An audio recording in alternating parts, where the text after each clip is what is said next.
আসসালামু আলাইকুম ভিউয়ার্স, আজকে আমি আসলাম আপনাদের জন্য গরুর নলা দিয়ে ডাল আলু মিশ্রণে একটা রান্নাটা খুবই সহজ এবং অতি তাড়াতাড়ি হয়ে যায়।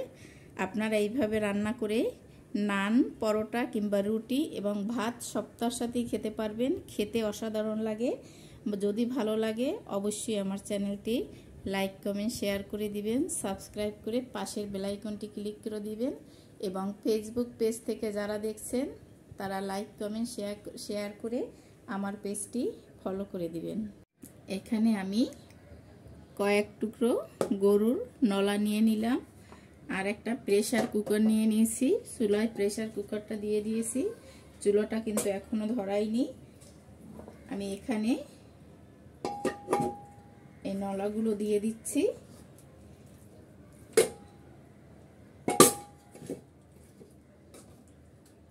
আজকের অল্প সময়ে কিভাবে নলা সেদ্ধ করে নেওয়া যায় আমি দেখাবো আপনাদের।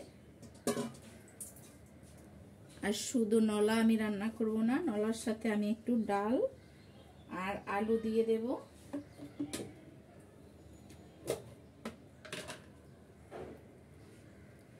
এখানে আমি পেঁয়াজ রসুন আর আদা একত্রে করে মিক্স করে রেখেছি।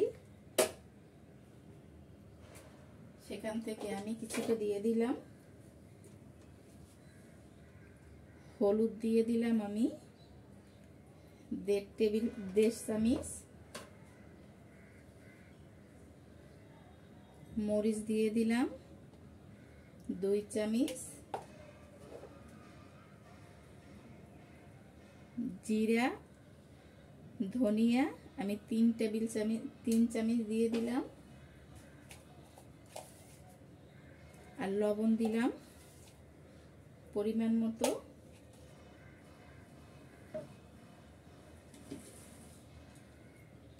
এখানে আমি সাদা গোলমরিচ, কালো গোলমরিচ 5-6টা, লং নিয়ে নিয়েছি 5-6টা, 4টে এলাচ থেতো করে নিয়েছি, কয়েক টুকরো দারচিনি আর তেজপাতা 3 পিস।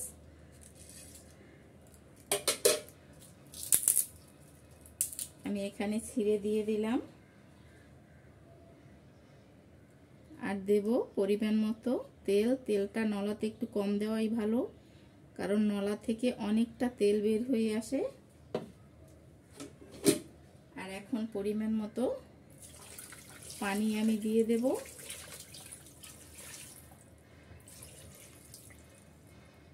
এটা মাখানোর কোনো প্রয়োজন নেই, এটা শুধু এইভাবে দিয়ে একটু মিক্স করে নিলেই হবে।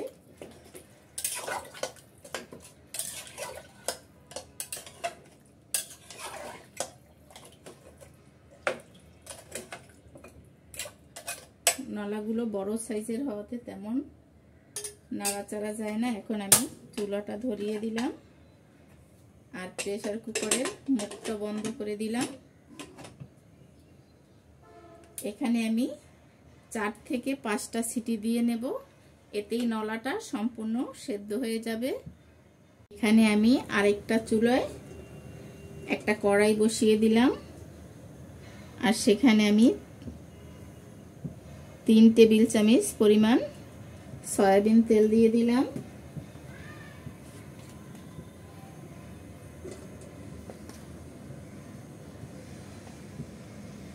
পেঁয়াজ রসুন আদা একত্রে আমি ব্লেন্ডার করে আমি এখানে দিয়ে দিলাম 3 টেবিল চামচ।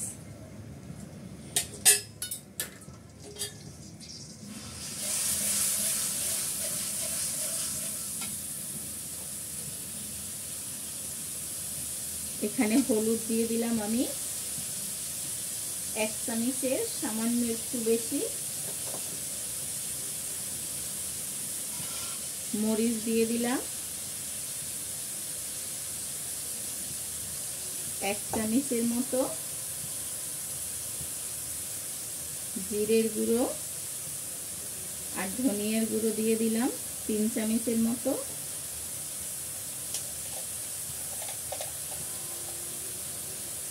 লবণ দিলাম পরিমাণ মতো,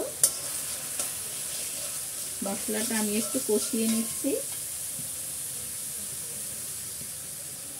সামান্য একটু পানি দিয়ে আমি মশলাটা কষিয়ে নেব।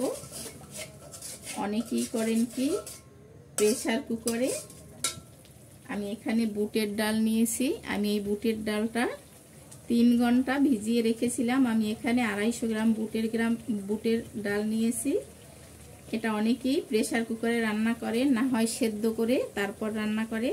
এতে কিন্তু অনেকটা স্বাদ কমে যায়। আর এভাবে ভিজিয়ে রেখে 2-3 ঘন্টা এভাবে কষিয়ে রান্না করলে এই ডালটা কিন্তু খেতে খুবই ভালো লাগে। তো নলা দিয়ে আমি এই ডালটা রান্না করে নেব। আগে মশলাটা কষিয়ে নিচ্ছি ভালো করে। মশলাটা কিন্তু কষানো হয়ে গেছে। আমি এখানে 3-4টা কাঁচামরিচ মাঝখান থেকে ভাগ করে দিয়ে দিলাম। আপনারা ঝালটা পরিমাণ বুঝে দিবেন। আর এখানে যে ডালটা আমি ধুয়ে রেখেছিলাম ভালো করে, সেই ডালটা দিয়ে দিলাম। একটু কষিয়ে নেব নেড়ে চেড়ে মশলার সাথে।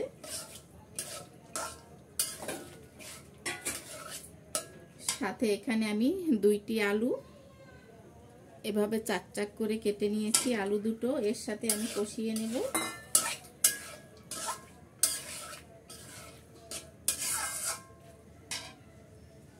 এখানে ডাল আর আলুটা কিন্তু আমি 2-3 মিনিট মশলার সাথে কষিয়ে নিয়েছি। এখন এখানে সেদ্ধ হওয়ার জন্য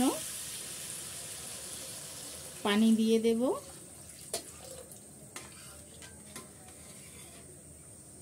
পানি দিয়ে আমি ঢেকে এটা ভালো করে সেদ্ধ করে নেব। তবে মাঝে মাঝে ঢাকনা উঠিয়ে নেড়ে চেড়ে দিতে হবে। এখানে দেখেন আমি প্রেসার কুকারে 7-8টা সিটি দিয়ে নামিয়ে নিয়েছি। এতেই দেখেন নলাগুলো সেদ্ধ হয়ে গেছে, মাংসগুলো খুলে আসছে। আর এটা অনেকক্ষণ ধরে চুলায় জাল না করে প্রেসার কুকারে এইভাবেই আপনারা সহজভাবে অল্প সময়ে নলা সেদ্ধ করে নিতে পারেন। দেখেন একেবারে খুলে খুলে যাচ্ছে। এখন আমি প্রেসার কুকারটা নামিয়ে নিচ্ছি। এইদিকে দেখেন আমার ডালটাও কিন্তু, ডাল আর আলু দুটোটাই সেদ্ধ হয়ে গেছে, একেবারে সেদ্ধ হয়ে নরম হয়ে গেছে।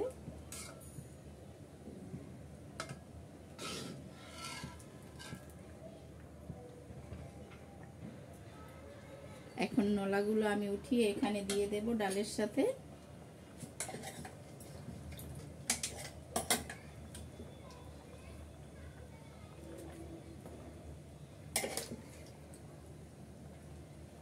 সবগুলো এক এক করে উঠিয়ে দিচ্ছি। আর ঝোলটাও আমি এখানে দিয়ে দেব। দেখেন সবগুলো নলা আমি এখানে উঠিয়ে দিয়েছি। আর এখানে সব কিছুই কিন্তু সুন্দর মতো সেদ্ধ হয়ে গেছে। আর এইভাবে আপনারা বাসায় যদি রান্না করেন অল্প সময়ে আপনারা এরকমের নলার ঝোল রান্না করতে পারেন। যদি ভালো লাগে এই রান্নাটা আপনারা কমেন্টে জানাবেন। আর আমার চ্যানেলটি অবশ্যই লাইক কমেন্ট শেয়ার করে সাবস্ক্রাইব করে পাশের বেল আইকনটি ক্লিক করে দিবেন।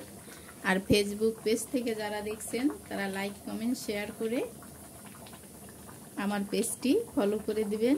এখানে আমার রান্নাটা হয়ে গেছে, আমি চুলা থেকে নামিয়ে নিচ্ছি।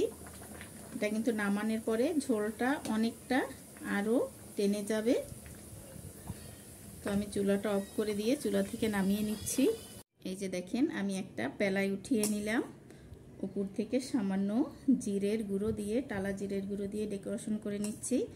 আপনারা এইভাবে রান্না করে দেখতে পারেন, অসাধারণ লাগে কিন্তু খেতে। যদি ভালো লাগে অবশ্যই কমেন্টে জানাবেন এবং আমার চ্যানেলটি লাইক কমেন্ট শেয়ার করে সাবস্ক্রাইব করে পাশের বেল আইকনটি ক্লিক করে দিবেন। আর ফেসবুক পেজ থেকে যারা দেখছেন তারা লাইক কমেন্ট শেয়ার করে আমার পেজটি ফলো করে দিবেন।